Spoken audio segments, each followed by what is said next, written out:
The Dead Hand. The village huddled on the edge of a vast swamp. As far as one could see, there were soggy meadows, holes filled with black water, and glistening sheets of wet, spongy peat. Skeletons of giant trees, snags the people called them, rose up out of the muck, their dead branches reaching out like long, twisted arms. During the day, the men in the village cut the peat and hauled it home to dry and sell for fuel. But when the sun went down and the wind, sighing and moaning, came in from the sea, the men were quick to leave. Strange creatures took over the swamp at night, and some even came into the village. That's what everyone said. People were so afraid, they would not go out alone after dark. Young Tom Pattison was the only person in the village who did not believe in these creatures. On his way home from work, he'd whisper to his friends, "There's one!" And they would jump and run, and Tom would laugh and laugh. Finally, some of his friends turned on him. "If you know so much," they said, "go back into the swamp some night and see what comes of it." "I'll do it," said Tom. "I work out there every day. Not once have I ever seen anything to frighten me. Why should it be different at night? Tomorrow night I'll take my lantern and walk out to the willow snag. If I get scared and run, I'll never make fun of you again."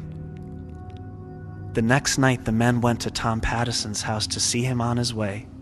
Thick clouds covered the moon. It was the blackest of nights. When they arrived, Tom's mother was pleading with him not to go. "It'll be all right," he said. "There's nothing to be afraid of. Don't be foolish like the rest." He took his lantern and, singing to himself, headed down the spongy path toward the willow snag. Some of the young men wondered if Tom wasn't right. Maybe they were afraid of things that didn't exist. A few decided to follow him and see for themselves, but they stayed far behind in case he ran into trouble. They were sure they saw dark shapes moving about, but Tom's lantern kept bobbing up and down, and Tom's songs kept floating back to them, and nothing happened. Finally, they caught sight of the willow snag. There was Tom standing in a circle of light, looking this way and that. All of a sudden, the wind blew out his lantern, and Tom stopped singing.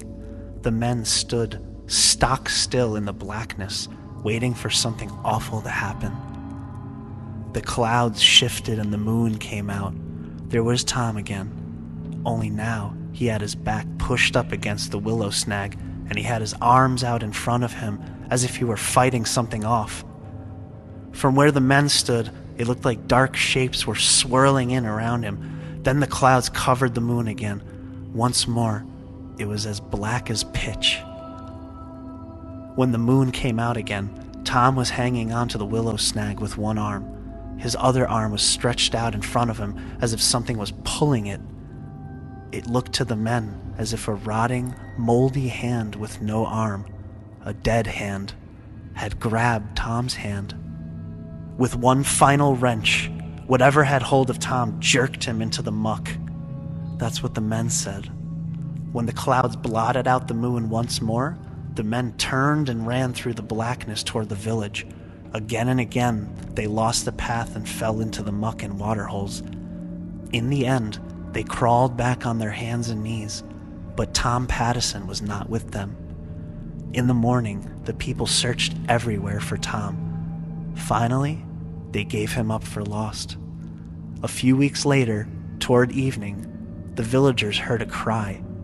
It was Tom's mother. She was rushing down the path from the swamp, shouting and waving. When she was sure the villagers had spotted her, she turned and ran back. Off they went after her. They found young Tom Pattison by the willow snag, groaning and gibbering as if he had lost his mind. He kept pointing with one hand at something only he could see. Where his other hand should have been, there was nothing but a ragged stump oozing blood. The hand had been ripped clean off. Everybody said it was the dead hand that done it, but nobody really knows. Nobody will ever know, except Tom Pattison. And he never spoke another word again.